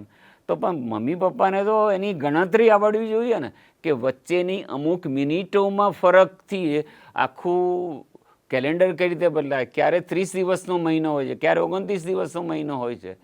અને સૂર્યગ્રહણ, ચંદ્રગ્રહણ હજારો વર્ષ પહેલાં પંચાંગમાં લખેલું છે કે આ તિથિએ ચંદ્રગ્રહણ છે, ખંડગ્રાસ એટલે કે પાર્શિયલ, અને આ દિવસે ખગ્રાસ. તો આ પૂરેપૂરું પૂર્ણ ચંદ્રગ્રહણ. તો હજારો વર્ષ પહેલાં એ લોકોને કેવી રીતે ખબર હતી કે આ દિવસે ચંદ્રગ્રહણ, એ પણ ભારતમાં દેખાશે, ભારતમાં નહીં દેખાય, એ બી ગુજરાતમાં દેખાશે, ગુજરાતમાં નહીં દેખાય. એટલું જ નહીં, 2 વાગ્યાને 37 શરૂ થશે અને 4 વાગ્યાને 32 પૂર્ણ થશે, એનો પણ હજારો વર્ષ પહેલાં ઉલ્લેખ છે. એ જેનું એ પંચાંગ જોઈને નાસા પોતાનું રોકેટ છોડે છે, એટલે કે પોતાનું અવકાશયાન છોડે છે. તો આપણી જે જાહો જલાલી પાસ્ટની એ દરેક ફેમિલીએ સમજવી પડશે, જેથી આવું સંસ્કારી બાળક, આવા સંસ્કારી આત્માઓને આપણે ઇન્વાઇટ કરી શકીશું આપણા પર. મારી તો ઈચ્છા હોય નરેન્દ્ર મોદી મારા ઘરે આવે, બાબા રામદેવ મારા ઘરે આવે, બધા મારા ઘરે આવે, પણ મારી એ પાત્રતા હોવી જોઈએ ને કે મારા ઘરે આવે. તો એવી રીતે બાળક, સારા બાળકની ઈચ્છા તો હોય પણ ખાલી ઈચ્છાથી નહીં થાય, એવી પાત્રતા બનાવવી પડશે, એવી લેવલ બનાવવું પડે. તો એ લેવલનો આત્મા ઓટોમેટિક આપણા ઘરે આવે. અને તમારા પ્રશ્નનો જવાબ આવ્યો કે આવું કંઈક કરે તો સારું બાળક આપણે લાવી શકીએ. તમે ખૂબ સરસ રીતે આખી વાતને એક વર્ણન કર્યું, અને દરેક મારા જેટલા પણ સવાલ હતા એને રિલેટેડ એ પણ એમાં આવી ગયા. પણ એક વાત સાચી છે કે તમારી પાત્રતા એ ખૂબ જરૂરી છે. તમે માતા જીજાબાઈનો ઉલ્લેખ કર્યો, એની પાત્રતા તો એવી હતી કે એણે જ્યારે શિવાજી મહારાજનો જન્મ થયો, છત્રપતિ શિવાજી મહારાજનો, ત્યારે એ જન્મ વખતે પણ એણે કેટલા જોજન સુધી, કેટલા કિલોમીટર સુધી એણે ઘોડા ઉપર બેસીને જવું પડ્યું હતું. પાછળ એના જે કહેવાય છે કે એના દુશ્મનો પાછળ હતા અને એને આગળ જવું પડ્યું હતું એ કુખમાં શિવાજી મહારાજને લઈને. અને પછી મંદિરમાં એનો જન્મ થાય છે. અને જ્યારે એ કહેવાય છે કે છત્રપતિ શિવાજી મહારાજ જે આપણે અત્યારે કહીએ ને કે મારા કરિયરને લીધે હું સમય નથી આપી શકતો, પોતાના ઘરમાં સમય નથી આપી શકતા, અથવા પોતાના ધર્મને સમય નથી આપી શકતા. આપણે કહ્યું કે પોતાની તૈયારી નથી હોતી. અને આ બહુ અગત્યનું છે. તમે જે વસ્તુનું વર્ણન કર્યું ને એને હું ટૂંકમાં કહીશ. એક હું ગુરુકુળનો સ્ટુડન્ટ છું, અને અમારે જે તે સમયે એક ગુરુકુળમાં અમારે એક છંદ દુહા જે અમારે જે ગાવામાં આવતા હતા, એમાં એક સરસ હતું, એક સારો મને યાદ આવી રહ્યું છે. તમે કહ્યું કે દરેક વસ્તુની જરૂર શું કામ છે, દિવાળીનો તહેવાર શું કામ, તેનું મહત્વ તમને ખબર નહીં હોય, શું કામ ઉજવવામાં આવે છે, તિથિની ખબર નહીં હોય, તો આપણે આગળ સંસ્કાર કઈ રીતના આપી શકશું. એને કારણે આપણે બીજા પશ્ચિમી સંસ્કાર અત્યારે આવી રહ્યા છે અને આપણે સંસ્કાર ઘટી રહ્યા છે. તો આ ધર્મ સાથે શું કામ જોડાયેલું રહેવું જોઈએ, એનું એક સારું ઉદાહરણ તમને એક દુહા દ્વારા આપું તમને, કે ધર્મ ઘટતા ધન ઘટે, ધન ઘટે મન ઘટી જાય છે, મન ઘટે મહિમા ઘટે, એમ ઘટત ઘટતું જાય છે. ધર્મને તજવો નહીં, ધર્મે જ પાર પમાય છે, તું યાદ કર ગિરધારને, ચેતન સમય વહી જાય છે. તો આ બધી વસ્તુ એક ધર્મ ઘટતા જો ઘટી જતી હોય, અને જો ધર્મને લઈને તમે નથી ચાલવાના, અને આપણો ધર્મ તો આપણા ધર્મની જે સંસ્કૃતિ છે, આપણો ધર્મ જેટલો વિશાળ છે અને એટલો બધો રીચ છે કે એનો ક્યારેય એનો અંત નથી. અને બાળકોને તો સાયન્ટિફિક રીતે એને લોજિકલી સમજાવવું જ પડશે. માની લો કે અમારે જૈનમાં પાણી ઉકાળીને પીવું, અથવા રાત્રે ભોજન નિષેધ, કે બટાકા ડુંગળી લસણ ફલાણું ઢીકણું આ બધું નથી ખાવાનું, તો બાળક તો પૂછશે જ કે કેમ નથી ખાવાનું. માની લો કે અમારે આઠમ 14 સુદ પાંચામાં અમે લીલોતરી ખાવાનું નથી, તો બાળક તો પૂછશે જ કે સાતમે ખવાય, નોમે ખવાય, આઠમે જ કેમ નહીં ખાવાનું. તો તમારી પાસે જવાબ નહીં હોય તો તમે જવાબ નહીં આપી શકો. એટલે પછી બાળક શું કહેશે, તમે ને આ જે તમારું આ બધું બરાબર નથી. એટલે વેસ્ટર્ન સંસ્કૃતિએ ઇઝીલી એક્સેપ્ટ કરી લે. મને યાદ છે વર્ષગાંઠ એ તિથિ મુજબ કઈ રીતે ઉજવવી એનો જે ઉલ્લેખ છે એ મા બાપે સમજાવ્યો ના હોય, એટલે બાળક શું કરે કે મારા ફ્રેન્ડને તારીખ મુજબ આ વર્ષગાંઠ હતી તો કેક આટલી મોટી લાયા હતા, પછી આ રીતે કાપી હતી, પછી એ કેકમાં હેપી બર્થડે વાળું ગીત ગાયું હતું, પછી કેક લઈને બધા એકબીજાને મોઢા પર લગાવતા હતા, પછી આમ ઉચકીને એકબીજાને પછાડતા હતા. એ સંસ્કૃતિ બહુ સારી. એને પણ આપણી સંસ્કૃતિ જે તિથિ મુજબ વર્ષગાંઠ, જેનું નામ હતું વર્ષવર્ધન સંસ્કાર, વર્ષવર્ધન સંસ્કાર, તો એમાં ગૌશાળાએ જવું, તિથિ મુજબની કઈ રીતે ઉજવવી, એની આખું શાસ્ત્ર છે.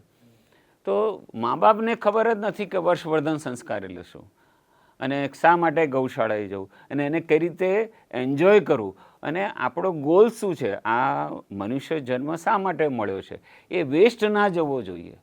તમને આજે 100 વર્ષ મળ્યા છે, આ જે સ્પાન મળ્યા છે, આજે 80 વર્ષ 60 વર્ષ જે પણ મળ્યા તમને, આ આયુષ્ય જે મળ્યું એને એ સ્પાન વેસ્ટ ના જાય, એના માટે વિચારવાનો એક દિવસ એને વર્ષવર્ધન કહે છે. કે તમારે ત્યાં ઊભા રહીને વિચારવાનું છે કે મારું 1 વર્ષ ગયું, આટલા દિવસ ગયા, તો એમાં મેં કેટલો ગોલ કર્યો, અને હવેના પછીના વર્ષમાં હું કે એમાં કઈ કઈ રીતે આગળ જઈશ, એનું આખું વાંચન છે સંસ્કૃતમાં, જે આપણે આગળ કહેતા નથી. એટલે પછી બાળક હેપી બર્થડે, પછી કેક કાપીને કેક એકબીજાને લગાવીને, પછી પેલી કોક ને પેપ્સી ખોલવીને એ બધા સંસ્કાર આવી ગયા છે. બહુ સારી વાત કરી કે ધર્મમાં જે લખ્યું છે ને, તમે વાત હમણાં કરી કે અમુક જે ધર્મની અંદર, અમુક નહીં, આપણા જૈન ધર્મની અંદર જ લખેલું છે કે 7 વાગ્યા પછી સૂર્ય ઢળે પછી નહીં. તો સાયન્સ એવું જ કહે છે કે જ્યારે પણ તમારી જે દિવસ દરમિયાન તમે જેટલું ખાવ છો એ બરાબર છે, સાંજે 7 વાગ્યા પછી તમારી દરેક તમારા કોષ, તમારે પાચન શક્તિ નબળી પડે છે. એ પછી તમે જે લો છો એનું પાચન નથી થતું, એ તમારે એક્સ્ટ્રા ફેટ તરીકે તમારા શરીરમાં, અને આપણે લોકો તો અહીં 11-12 વાગે તો જમવાનું સ્ટાર્ટ થાય 9 વાગ્યા પછી, અને પછી કંઈ એક્સરસાઇઝ નહીં, કશું નહીં, ડાયરેક્ટ સૂઈ જવાનું, તો એ પાચન થતું નથી, અને પછી બીજા રોગ થાય છે કે પાચન ન થવાના લીધે ઘણા બધા આપણે જાણીએ છીએ કેટલા બધા રોગ, મેદસ્વીતા આવી, કે પછી કોન્સ્ટિપેશન, આ બધી કોમન એસિડિટી, અને એને લીધે ઘણા બધા રોગ શરીરમાં આવતા હોય છે. તો બહુ સારી વાત કરી કે આ બધી વસ્તુનું ઘણું મહત્વ છે. ફરીથી આપણે પાછા ગર્ભ સંસ્કારના એક વિષય ઉપર થોડો વધારે ડિસ્કસ પર જઈએ તો અત્યારે હાલમાં ઘણા પેરેન્ટ્સ તમારી પાસે આવતા હશે, ઘણા લોકોને જેમ આપણે ડિઝાઇન બેબીની વાત કરી એ રીતના ગર્ભ સંસ્કારની અંદર પણ એવું કહેતા હશે કે મારે આ પ્રકારનું બેબી જોઈએ, તમે એમાં પાત્રતાની પણ વાત કરી. પણ હવે આધુનિક જે આ યુગ આવી રહ્યો છે, ઘણા બધા એવા તમને આધુનિક પેરેન્ટ્સ પણ તમને મળતા હશે, એડવાન્સ કે જે મોડર્નાઇઝ હશે. એ લોકોને આની જાણ હશે અને તમારી પાસે એનું નોલેજ લેવા આવતા હશે કે અમારે આ કરવું છે. અને એ પોતે કરવા માટે જ્યારે આવતા હોય ત્યારે એના રહેલા જે ક્વેશ્ચન્સ છે અને આપણું જે શાસ્ત્ર છે એ બંનેને આપણે સમજાવવું છે. તો એ કઈ સરળતાથી એ લોકો સમજી શકે. જે અત્યારે તમે પણ જો આ કહેશો પોડકાસ્ટમાં કે આ રીતના ગર્ભ સંસ્કારના શાસ્ત્રને તમે સમજશો, તમારા માટે સરળ છે અને તમારા માટે કેમ ઉપયોગી છે, જે આપણે પહેલા વાત કરી છે, પણ આ શું કામ ઉપયોગી છે એના વિશે થોડી વાત કરીએ. બહુ સરસ પ્રશ્ન. અમારે ત્યાં પહેલાં થોડા વર્ષો પહેલાં એવું હતું કે ખાલી પ્રેગ્નન્ટ થયા પછી જ લોકો આવે, કે ત્રીજો મહિનો ચાલતો હોય, ચોથો મહિનો ચાલતો હોય, પાંચમો મહિનો ચાલતો હોય, પછી કોઈએ કીધું હોય એટલે કે ભાઈ ચલો ને ગર્ભ સંસ્કાર શીખીએ, અથવા તો શું છે આ બધું જાણવા માટે આવે. પણ હવે ધીરે ધીરે અવેરનેસ વધી છે અને હવે ધીરે ધીરે પ્રેગ્નન્ટ થયા પહેલાં પ્લાનિંગથી ઘણા લોકો મેરેજ પછી તરત જ અમારી પાસે આવે છે. ઘણા લોકો તો સક્સેસ ના ગયા હોય પ્લાનિંગમાં માટે અમારી પાસે આવે છે. પરંતુ બાળક શા માટે લાવવું એ અમારો પહેલો પ્રશ્ન હોય છે કે તમારે શા માટે બાળક જોઈએ. ઘણા લોકો એવું કહે છે કે મારા સાસુ છે ને બહુ બોલ કરે છે કે તમારા મેરેજને આટલો સમય થયો હજી સુધી બાળક નથી, એટલે બાળક લાવીને એમને આપી દઈએ એટલે શાંતિ, બોલ ના કરે. એટલે ખાલી હજી તમને ક્લેરિટી જ નથી કે શા માટે બાળક લાવવું. તો અમારો પહેલો પ્રશ્ન હોય કે તમારે શા માટે બાળક જોઈએ છે. તો અમે એ લોકોના જે વિચાર હોય એમાં ઘણા બધા ફેરફારો પહેલાં લાવીએ કે માત્ર આ તમારું વિચારવાનું ખોટું છે કે આ માટે બાળક જોઈએ, અથવા તો મારે સમાજને બતાવી દેવું છે કે અમારે ફર્ટિલિટીનો કોઈ પ્રોબ્લેમ નથી માટે બાળક લાવવું છે. બસ મેં તો આવું નહીં, તમારે આવા પર્પઝથી જવાનું છે. અમારી જે પ્રેયર હોય કન્સીવ કર્યા પહેલાંની પ્રેયર, એમાં પણ કયા શબ્દો આવે છે એ અમે એ લોકોને સમજાવીએ કે આ રીતે તમારે ભગવાન પાસે માંગવાનું છે બાળક, અને આવો પવિત્ર આત્મા માંગવાનો છે, હકથી માંગવાનો છે. રડમસ અવાજે નહીં, રિક્વેસ્ટ નથી કરવાની પ્લીઝ પ્લીઝ પ્લીઝ અમને આવું બાળક આપો અથવા આવો આત્મા અમને આપો, એવું કહેવાનું જ નથી. અમારે અમારી પાત્રતા અનુસાર આવું સરસ આત્મા જોઈએ જ છે. અને તમે અમારી પરીક્ષા કરો અને અમે આટલી તૈયારી કરી છે અને હજી કરી રહ્યા છે, તો આવો પવિત્ર આત્મા અમને આપો જ, અને અમે આવી રીતે એને ટ્રેનિંગ આપીશું અને આવું સરસ સિટીઝન એ સમાજને આપીશું, આવો સરસ નાગરિક સમાજને આપીશું, એવી એક તૈયારી બતાવો તો તમને અતિ પવિત્ર આત્મા મળે. તો હવે ધીરે ધીરે અવેરનેસ વધી છે અને લોકો સમજતા થયા છે. નો ડાઉટ હજી મને સંતોષ થાય એટલી અવેરનેસ નથી વધી, કારણ કે અમે હમણાં જ એક કોલેજમાં એક અવેરનેસનો પ્રોગ્રામ કરવા ગયા હતા અને એમાં ટીવાયના અને MCom part 1, MCom part 2, MSc part 1, MSc part 2 એ બધા બાળકોને ભેગા કર્યા હતા એ લોકો એક હોલમાં. લગભગ 600-700 જણા હતા. તો અમે આ બધો વિષય સમજાવતા હતા. તો અમુક પહેલાં છોકરીઓ ઊભી થઈને, કોલેજમાં તો કેવું ગમે તે લોકો ઊભા થઈને જઈ શકે, કોઈ એમાં પરમિશનની જરૂર નહીં, તો થોડી છોકરીઓ ઊભી થઈને જતી રહી. તો મને એમ હતું કે અમારા વિષયમાં થોડું સેક્સ ઉપર બી સમજાવવાનું આવે છે, પીરિયડ ઉપર બી સમજાવવાનું આવે છે, એટલે કદાચ છોકરીઓને નહીં ગમતું એટલે ઊભી થઈને જતી રહી હશે. થોડા છોકરા ઊભા થઈને જતા રહ્યા, વધારે છોકરીઓ જતી રહી. પછી અમે લોકોએ સમજવા માટે, અમારી કંઈ મિસ્ટેક છે એ સમજવા માટે એ જે જતા રહ્યા તે લોકોને બોલાયા અને સમજવા કોશિશ કરી કે ક્યાં અમારી મિસ્ટેક છે. તો છોકરીઓ કીધું કે દાદા, એટલે અમને લોકોને તો અમારી એજ પ્રમાણે દાદા જ કે ને, દાદા તમે ખોટા છો કે તમે કેમ એવું બોલ્યા કે 25 વર્ષ પહેલાં એક બાળક જોઈએ જ. મેં તો આયુર્વેદમાં આવું લખ્યું છે કે હોર્મોન સાયકલ આ રીતે કામ કરે છે, એટલે તમે જલ્દી બાળક લાવી દો, જલ્દી મેરેજ કરો એ સારું. તો કે જે ના, તમે જ ખોટું બોલ્યા સ્ટેજ ઉપર, કે અમે લોકો તો 28 વર્ષે આટલું ભણીશું, 30 વર્ષે આટલું ભણીશું, પછી વિચારીશું, પછી બધી વુમન એમ્પાવરમેન્ટની બધી વાતો કરી. અને કદાચ એ લોકો અમુક રીતે સાચા બી હશે, પણ છોકરીઓને સમજાવવું અમારા માટે વધારે વઘરું હતું, છોકરાઓને સમજાવવું થોડું ઇઝી હતું. પણ આ વિષય એ ખરેખર કોલેજે જઈને કરવા જેવો વિષય છે કે ભાઈ થોડા જાગો, જલ્દી મેરેજ કરો, જલ્દી બાળક લાવો. હેલ્ધી બાળક લાવવું હોય તો હોર્મોન સાયકલ, તમારી ફર્ટિલિટીનો આખો તબક્કો કયા એજે શું કામ કરે છે, કયા વિટામિનની શેની શું જરૂર છે, આખું સમજાવવાનું સાયન્સ બહુ જરૂરી છે. અને માત્ર બાળક નથી લાવવું, હેલ્ધી બાળક લાવવું છે, ધર્મપ્રેમી બાળક લાવવું છે, નીડર અને લીડર બાળક લાવવું છે, સિંહ જેવું બાળક લાવવું છે. તો આ બધા માટે આટલી જરૂર છે. કેટલો સૂર્યપ્રકાશ લેવો, કેટલું મસાજ, આખું આખું ચેપ્ટર છે. એને લોકો સ્નેહન અને સ્વેદન કહે છે.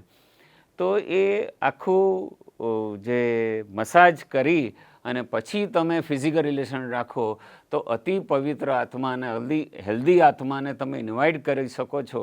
આ અવેરનેસની ખરેખર બહુ જરૂર છે. આપે બહુ સારી વાત કરી કે ઘણી બધી જગ્યાએ હજી જાગૃત કરવા લોકોને અવેરનેસ પણ આવી ગઈ, જાગૃતતા આવી ગઈ, એટલે કે સભાન નથી લોકો, કોઈને આ વસ્તુ એલર્ટનેસ નથી.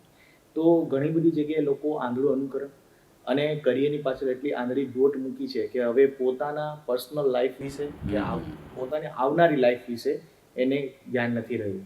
40 વર્ષે તમે એક બાળકના પિતા અથવા માતા બનો છો અને તમારી આગળ જતા એજ 70 વર્ષની છે, હેલ્ધી લાઈફસ્ટાઈલની વાત કરીએ તો 60-65 છે, તો તમારું બાળક તમારી સાથે ખાલી 15 વર્ષનું હશે ત્યાં સુધી જ સારી રીતે રહી શકશે. પછી તમારો બોજ એને ઉઠાવવો પડશે.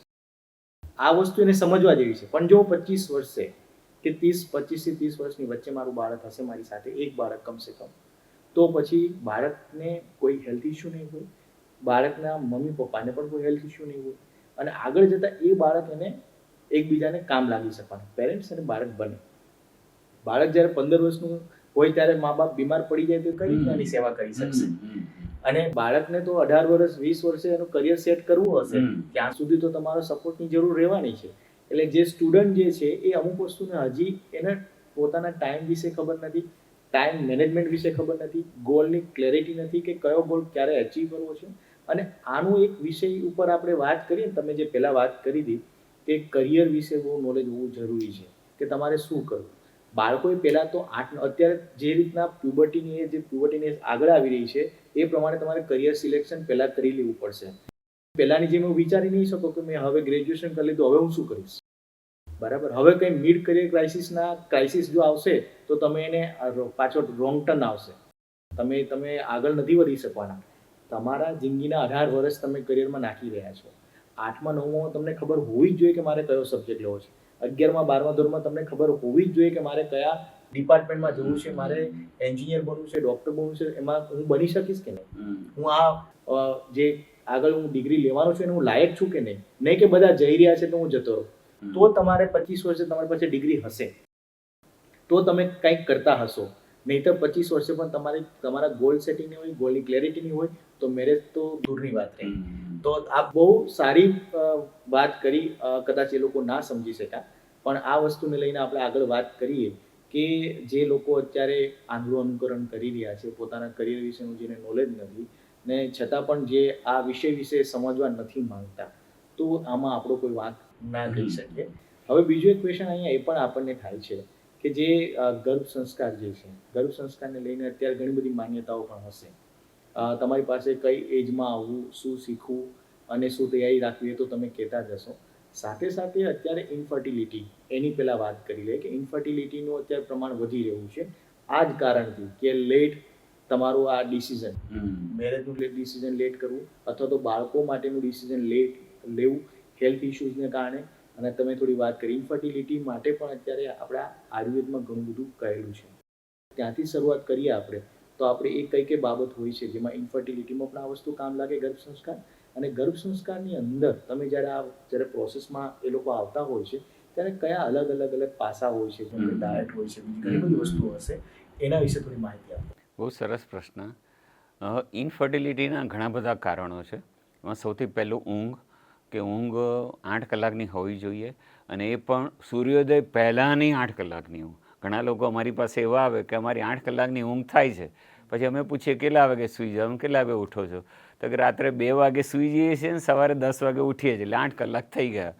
એમ નહીં, સૂર્યોદય પહેલાંની 8 કલાકની ઓછામાં ઓછી ઊંઘ હોવી જોઈએ, એ પણ સરસ શાંત ડીપ સ્લીપ હોવી જોઈએ. એટલે ઊંઘ આ પહેલું કારણ છે.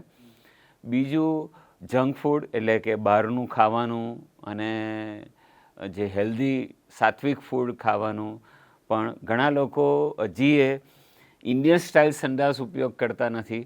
એટલે કે કમોડમાં એ જે નીચે બેસવાનું, જે ઉકળું બેસવાનું જે મેથડ હતી આપણી જૂની, એ બહુ સારી હતી, જેના લીધે ગેસ પ્રોપર પાસ થતો હતો અને આંતરડા ચોખ્ખા થતા હતા, પાચન શક્તિ મજબૂત થતી હતી, એટલે રિપ્રોડક્ટિવ ઓર્ગન પણ એના મસલ સરસ થતા હતા, ઘણા બધા ફાયદા એના થતા હતા. ખાલી એક સિમ્પલ ઇન્ડિયન સ્ટાઇલ સંડાસથી આટલો જો ફાયદો થતો હોય તો લોકોએ પણ થોડું સમજવું જોઈએ. ખાસ કરીને 25થી 35 વર્ષના અથવા 20થી 35 વર્ષના લોકોએ તો ખાસ આ વસ્તુને સમજવી જોઈએ કે થોડો વહેલા ઊંઘો, વહેલા ઉઠો, ઇન્ડિયન સ્ટાઇલ સંડાસ ઉપયોગ કરો. સવારે નાભીમાં અને નાભીની આસપાસ દિવેલ લગાવીને સનલાઇટ લો. ખાલી સનલાઇટ નહીં લેવાની, નાભીમાં અને નાભીની આજુબાજુ દિવેલ લગાવવાનું, જેને હિન્દીમાં આપણે એરંડિયા ઓઇલ કહીએ અથવા ઇંગ્લિશમાં કેસ્ટર ઓઇલ કહીએ. એ લગાવીને સવારે સનલાઇટ લેવાથી જ ઘણા બધા ફાયદા થાય છે. રિપ્રોડક્ટિવ ઓર્ગન મજબૂત થાય, AMH લેવલ સરસ રહે, એગ તમારા ક્વોલિટીવાળા બને, પાચન શક્તિ મજબૂત બને, ઘણા બધા ફાયદા આના આટલાથી થાય છે. તો સૌથી પહેલાં અમે લોકો એમની નાડી જોઈ લઈએ છીએ. નાડી જોઈને એમની જે વાયુ પિત્તની પ્રકૃતિ હોય, કોઈની કફ પ્રકૃતિ હોય, તો એ પ્રમાણે અમે ડાયટ સજેસ્ટ કરીએ કે તમારે આ ખાવું જોઈએ, આ ના ખાવું જોઈએ, આટલા વાગે ખાવું જોઈએ, આટલી વસ્તુ સાંજે ના ખાતા, આટલી વસ્તુ સવારે જ ખાઓ, એ પણ સમજાવીએ. ત્યાર પછી અમુક એક્સરસાઇઝ સમજાવીએ, ફર્ટિલિટી અંગેની એક્સરસાઇઝ સમજાવીએ, એના વિડીયો પણ અમે આપીએ છીએ. ત્યાર પછી મસાજ કઈ રીતે કરવું. અમુક મસાજ અઠવાડિયે એક વખત કરો તોય ચાલે ને અમુક મસાજ ડેલી કરો, તો કયા તેલથી કરવું, કેટલું વજન આપવું, એની વિડીયો પણ અમે આપીએ. એટલે મસાજ. પછી જે લોકો કન્સીવ કર્યા પહેલાં આવે એ લોકોને અમે એક પ્રેયર આપીએ છીએ, તો એ પ્રેયર એ લોકોએ બોલવાની હોય છે. પછી અમુક લોકોને આયુર્વેદિક દવાઓની જરૂર પડતી હોય તો એવી આયુર્વેદિક દવાઓ આપીએ કે જેની કોઈ સાઇડ ઇફેક્ટ ના હોય, જે ઝાડપાનમાંથી બનેલી હોય, એવી આયુર્વેદિક દવાઓ, જડીબુટ્ટીઓ આપીએ. પછી સનલાઇટ લેવાનું કહીએ, પછી એક્યુપ્રેશર પોઈન્ટ થોડા બતાવીએ, અમુક રિપોર્ટની જરૂર હોય તો અમુક બ્લડ ટેસ્ટ કરાવીએ, યુરિન ટેસ્ટ કરાવીએ, આવા થોડા ટેસ્ટ કરાવડાવીએ. અને પછી સારું નક્ષત્ર જોઈને, સારા દિવસો જોઈને, એ લોકોના ઓવેલ્યુશન પ્રમાણે નાડી જોઈને અમને ખ્યાલ આવી જાય કે લગભગ આ તારીખે ઓવેલ્યુશન થશે, તો એ પ્રમાણે અમે તારીખ આપીએ કે તમે આ દિવસોમાં ફિઝિકલ રિલેશન રાખો તો પવિત્ર આત્મા આવે. કારણ કે અમારે તિથિ મુજબ થોડું જોવાનું હોય, તો કદાચ 14 અમાસ આવતા હોય, અમુક શ્રાદ્ધ પક્ષ આવતા હોય, અમુક કમૂરતા આવતા હોય, અમુક ગ્રહણ આવતા હોય, તો અમે કહીએ કે ભલે 1 મહિનો લેટ થાય પણ તમે આ દિવસોમાં રિલેશન ના રાખો, કારણ કે આમાં અમાસ છે, તો તમે 1 મહિનો રોકાઈ જાઓ. તો એવું અમે કહીએ. તો જે લોકો પ્લાનિંગથી આવતા હોય એ લોકોને અમે આ રીતે ટ્રીટમેન્ટ આપીએ છીએ. અમારી જોડે એવા પણ લોકો આવે કે જેને ઓલરેડી પહેલું બાળક બેબી બોય હોય અને હવે એમને બેબી ગર્લ લાવી છે, અથવા તો પહેલાં ગર્લ હોય ને હવે બોય લાવો છે. ફર્સ્ટ ચાઇલ્ડ માટે જનરલી કોઈ આવું પ્લાનિંગ નથી કરતું, પરંતુ સેકન્ડ ચાઇલ્ડ, થર્ડ ચાઇલ્ડ માટે ઘણા લોકો અમારી પાસે આવે કે અમારે ઓલરેડી બેબી બોય છે તો હવે અમારે ગર્લ લાવી છે, તો શું કરવું. તો સિમ્પલ જે સાયન્સ પ્રમાણે કે ભાઈ છોકરી પાસે તો, ફિમેલ પાસે તો એક્સ નામનું એક છે જ, અને એમના પતિદેવ પાસે એક્સ અને વાય 2 સ્પર્મ છે. તો અમે સાયન્સમાં લખેલું જ છે કે એક્સ સ્પર્મની સ્પીડ ઓછી પરંતુ લાઈફ વધારે, અને વાય સ્પર્મની સ્પીડ વધારે પણ લાઈફ ઓછી. તો અમે એની ઓવેલ્યુશન પ્રમાણે, ઘણી વખત અમને પણ ખ્યાલ ના આવે તો એ લોકોને ઓવેલ્યુશન સ્ટડી કરાવીએ, સોનોગ્રાફી કરાવીએ કે ઓવેલ્યુશન સ્ટડીમાં એક્ઝેક્ટ કઈ તારીખે કેટલા વાગે એનું સ્ત્રી બીજ ફૂટે છે, મેચ્યોર થાય છે, કેટલા MM થયું અને ક્યારે રપ્ચર થયું ને બહાર આવ્યું. તો અમે કહીએ એક્ઝેક્ટ આ દિવસે આટલા વાગે તમે રિલેશન રાખો તો વાય પહેલું પહોંચવાની પ્રોબેબિલિટી વધારે છે, તો બેબી બોય આવવાની શક્યતા વધારે છે. અને આ વસ્તુ કોઈ ઇલીગલ બી નથી, સિમ્પલ સામાન્ય સાયન્સ છે. તો ઘણા બધા એમાં સક્સેસ રેશિયો મળે છે કે જેને બેબી બોય જ જોઈતો હોય એટલે દીકરો જ જોઈતો હોય તો એ લોકોને દીકરો જ મળે, જેને દીકરી જોઈતી હોય એને દીકરી જ મળે, એવી શક્યતા વધી જાય છે. તો જે લોકો પ્રેગ્નન્ટ થયા પછી અમારે ત્યાં આવે એનો અમે જુદા સિલેબસ બનાવીએ છીએ. દાખલા તરીકે ડાયટ, એક્સરસાઇઝ, મસાજ. પછી મેઇન ટોપિક છે અમારો ગર્ભ સંવાદ એટલે ગર્ભ ધ્યાન, જેને અમે ઇંગ્લિશમાં કહીએ how to talk with the baby. બાળક સાથે કઈ રીતે વાતચીત કરવી, કઈ રીતે બેસવું, કઈ રીતે હાથ રાખવો, કઈ મુદ્રા રાખવી, બાળક સાથે પહેલાં ભગવાન સાથે કઈ રીતે વાત કરવી, પછી બાળક સાથે કઈ રીતે વાત કરવી, કયા શબ્દો બોલવા, કયા શબ્દો ના બોલવા, કયો ટોપિક આપણે બોલાય જ નહીં, ભગવાન જોડે આ વસ્તુ માંગવાની જ નથી, આ વસ્તુ તો મળવાની જ છે, કેવો ટોન હોવો જોઈએ, આ બધું જ અમે એ લોકોને શીખવાડીએ છીએ કે જેથી ડ્યુરિંગ પ્રેગ્નન્સી એ લોકોને નેગેટિવિટી ના આવે, એ લોકો હતાશ ના થઈ જાય, પ્રેગ્નન્સીને એન્જોય કરે, પ્રેગ્નન્સી એને ઓપોર્ચ્યુનિટી લાગે. પ્રેગ્નન્સી નહીંતર એ લોકો ઘણા લોકો તો ડિસીઝ માને છે પ્રેગ્નન્સીને, કે ક્યારે 9 મહિના પૂરા થશે, ક્યારે આમાંથી પૂરું છૂટીશું, અથવા તો ઘડીએ ઘડીએ કમ્પ્લેન કે મને આ તકલીફ છે, મને આ તકલીફ છે, આ તકલીફ છે. ગર્ભ સંસ્કાર એવું સરસ શાસ્ત્ર છે કે બધા જેટલા પ્રેગ્નન્ટ બહેનો અમારે ત્યાં આવે એ લોકો ખુશ થઈ જાય છે, મજા આવે છે, લોકો એન્જોય કરે છે. અમે લોકો એક્ટિવિટી કરાવીએ, બધા જ પ્રેગ્નન્ટ બહેનો એક સાથે બેસે, 50 જેવા પ્રેગ્નન્ટ બહેનો હોય. ઘણા લોકો હસબન્ડ સાથે આવે, ઘણા લોકો સાસુ સાથે આવે, ઘણા લોકો મિત્ર સાથે આવે, અથવા તો મમ્મી સાથે આવે. તો બધા લોકો સાથે બેસીને યોગા કરે, પ્રાણાયામ કરે, મેડિટેશન કરે, પછી પોટ પેઇન્ટિંગ કરે, મંડાલા આર્ટ કરે, ડોટ મંડાલા આર્ટ કરે, પછી 7 ચક્ર હિલિંગમાં બેસે, મેડિટેશન કરે, પછી સંસ્કૃતના શ્લોકો બોલે, પછી દેશભક્તિના ગીતો બધા સાથે ગાય. તો એમાં એ લોકો સ્ટ્રેસ ફ્રી થાય છે, મજા આવે છે, બાળકને સારું જ્ઞાન મળે છે. બધા લોકો સાથે ચેસ શીખે, કલરનું આખું મહત્ત્વ શીખે. તો આના લીધે બાળકમાં સારા સંસ્કાર ઓટોમેટિક આવે છે. આ બધું શાસ્ત્રમાં લખેલું જ છે. આ બધું અમે પ્રેક્ટિકલ જેટલા પણ લોકો આવે એ લોકોને આવું સમજાવીએ છીએ, જેથી રિયલમાં જે લોકો આને એન્જોય કરે છે, રિયલમાં ઘરે જઈને પણ અમલમાં મૂકે છે, એને રિઝલ્ટ મળે જ છે. પણ જે લોકો ખાલી થોડુંક થોડુંક કરે, ક્યારેક આવે ક્યારેક ના આવે, ઘરે જઈને ના કરે, એનું પછી રિઝલ્ટ પણ આ તો કેવું છે, ગોળ નાખો એટલું ગળ્યું થાય. આપણે ઓછું ભણીએ અને પછી કહીએ 50% માર્ક આવ્યા, 50% રિઝલ્ટ આવ્યું, પેલો છોકરો વધારે ભણે છે એટલે એને 70% રિઝલ્ટ મળે છે.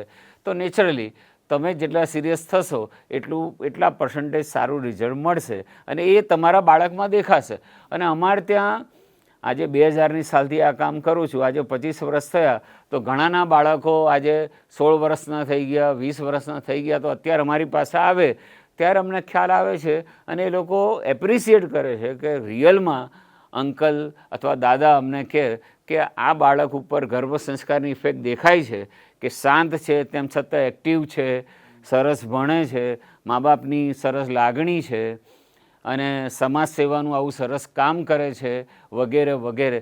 ત્યારે અમને એટલો સંતોષ થાય છે કે આવા સરસ બાળકો અમારા થકી અથવા ભગવાને અમને આના માટે નિમિત્ત બનાવ્યા. એવું નથી આમ ગર્વથી કહેતા અમે કે અમારા લીધે આવું સરસ થયું, પણ અમે એક નિમિત્ત બન્યા કે આવા સરસ બાળકો સમાજને મળ્યા. જી બિલકુલ સાચી વાત કરી. નકર લોકોને અત્યારે પોતાના બાળકો એક ખાસ કરીને રોલ મોડેલ જે રીતના અત્યારે હીરો હિરોઈન છે એવા બાળકો ઈચ્છે કે મારો છોકરો આ હીરો કે આ હિરોઈન જેવો હોવો કે હોવી જોઈએ. બરાબર. એના માટે પણ બહુ સારી વાક્ય લખ તમે વચ્ચે બહુ સારી વાત કરી કે ચારિત્રવાન બાળક હોવું ખૂબ જરૂરી છે. ચારિત્રવાન એટલે કે દરેક દ્રષ્ટિએ એનામાં જે ગુણ જે આવવા જોઈએ, કામ કરવાના ગુણ છે, કોઈના પ્રત્યેના ગુણ છે, એ બધામાં એનું ચારિત્ર દેખાવું જોઈએ. નકર અત્યારે દેશદ્રોહ કરવો કે એના માટે પૈસા માટે કંઈ પણ કરી નાખવું એ એનું ચારિત્ર ના કહેવાય. અને કોઈ પણ રિલેશનમાં પણ એને પોતે મક્કમ હોવું એ પણ એક ચારિત્રની વાત છે. એના માટે બહુ સારું લખ્યું છે. આપણા પેલા હું પાછું 2 વાત શબ્દ બોલીશ એના માટે કે મુખ ચંદ્ર ચરખું રમ્ય છે, ગોરા ગુલાબી ગાલ છે, વળી નાક નમણું નયન રમ્ય, હંસ સરખી ચાલ છે, ફક્કડ સુવાળા વાંકડા, ફેશનેબલ બાલ છે પણ ચારિત્રમાં નહીં ઢંગ, તો એ વાતમાં શું? ઓહો સરસ સરસ. આ જે ચારિત્ર છે એ સારું હોવું એ ખૂબ જરૂરી છે અને આપણે એવા લોકોને જોયા છે કે જે પોતે લિજેન્ડ બન્યા છે. આપણા હાલના જે માનનીય મંત્રીમાંથી તત્કાલ મુખ્યમંત્રીમાંથી જે વડાપ્રધાન બન્યા એનું ચારિત્ર તમે જુઓ, એ કઈ રીતના લિજેન્ડ બન્યા, બધું જ સર્વ ત્યાગીને.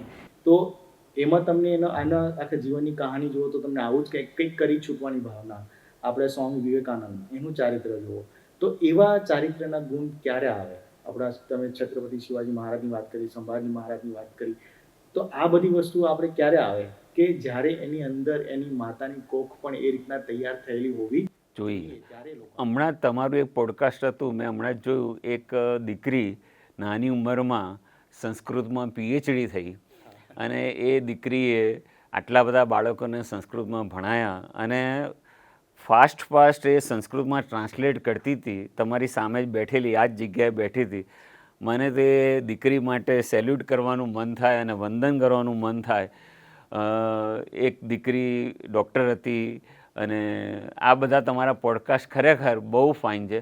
હું તો જેટલા મિત્રો અત્યારે મારો પોડકાસ્ટ જોઈ રહ્યા છે એ લોકોને વિનંતી કરું છું કે ડૉક્ટર જયના ઘણા બધા પોડકાસ્ટ છે, એમાંથી બહુ જ શીખવા મળશે.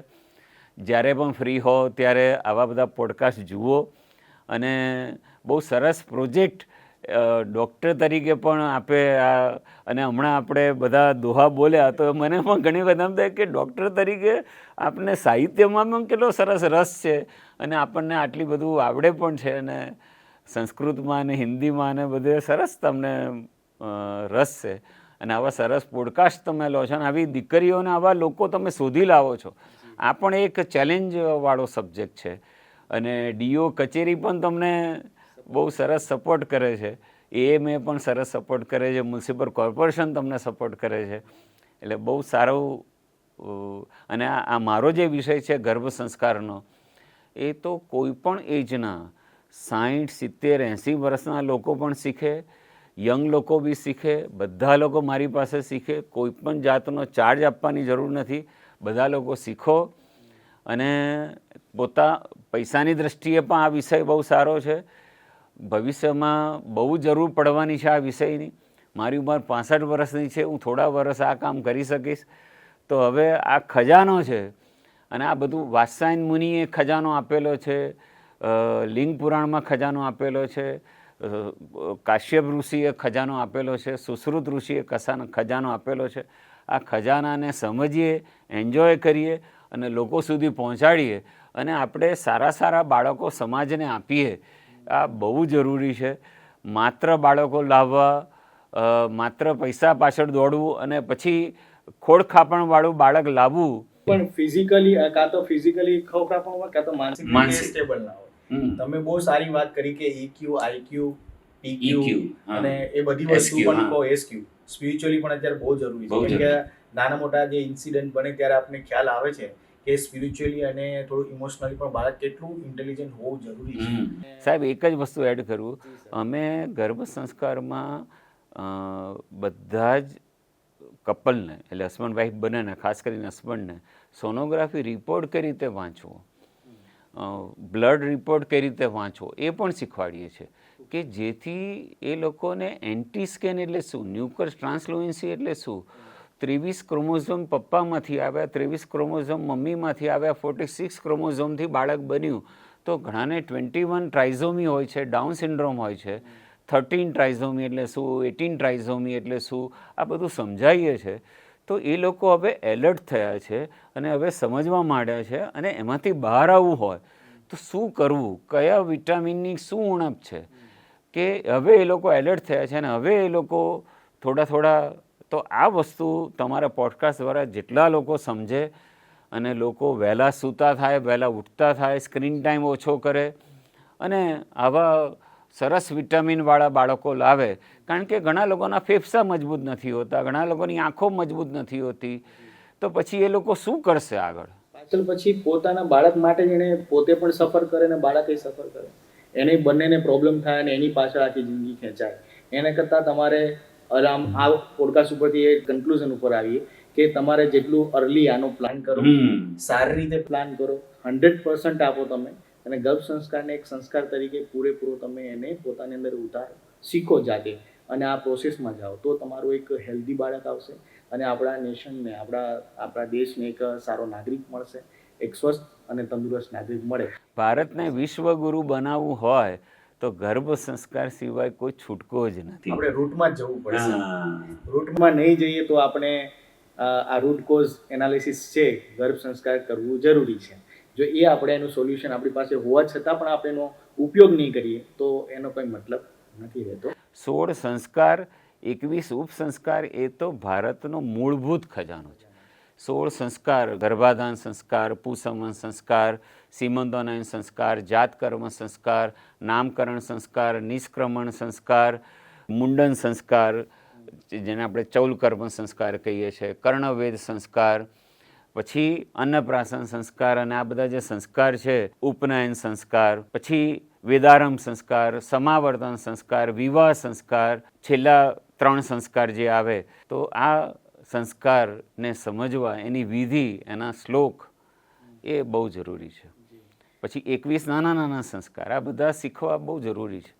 આમાં તો ખજાનો છે આપણો, એટલે ઓટોમેટિક સારું બાળક જ થાય. ખૂબ સરસ સર, તમે આખા પોડકાસ્ટની અંદર વાત કરી અને બધી જ માહિતી તમે અહીંયા આપી. અમારા પ્રેક્ષક મિત્રોને બહુ જ મજા આવી હશે.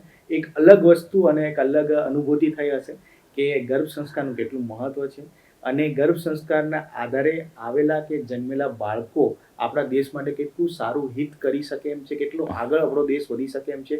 આપણે જે રીતના કે વિશ્વગુરુ બનાવવો હશે તો આપણે બનાવી શકશું, પણ એ વિશ્વગુરુ બનાવવા માટે મહેનત આપણે બધાએ કરવી પડશે. એટલે હું બધાને આહ્વાન આપું છું કે જે લોકોને ગર્ભ સંસ્કાર વિશે માહિતી નથી એ લોકો એકબીજાને માહિતી આપે. આ એકદમ ઇન્ટરેસ્ટનો વિષય છે તો તમે લોકો શીખો ને સર તો તમને ફ્રીમાં શીખવાડવા તૈયાર છે. તમારે આસપાસ તમારા ભાઈને, તમારા બેનને, તમારા આસપાસના લોકોને શીખવાડી શકો, પોતાના માટે શીખી શકો છો અને સાથે સાથે એનો ઉપયોગ પણ કરાવો. તો આપણે ભેગા મળીને પ્રયાસ કરશું તો બધા સારા બાળકો આ પૃથ્વી ઉપર આવે અને આખી પૃથ્વી ઉપર આપણા દેશ માટે ને આખી પૃથ્વી માટે એક સારો સમય લઈને આવે, એક ગોલ્ડન એરા લઈને આવે. એના માટે આખું પરિવર્તન જરૂરી છે. એ સાચા જેનજી બનશે, એ જ દેશને પરિવર્તન લાવી શકશે અને દુનિયાનું પરિવર્તન લાવી શકશે. તો સર તમારો ખૂબ ખૂબ આભાર આ પ્રોગ્રામમાં આવવા બદલ, અને આપણે ફરી વખત મળીશું એક નવા વિશેષ વ્યક્તિત્વ સાથે અને નવા પ્રોગ્રામ સાથે પોડકાસ્ટમાં. તો ત્યાં સુધી તમને રજા આપો. નમસ્કાર.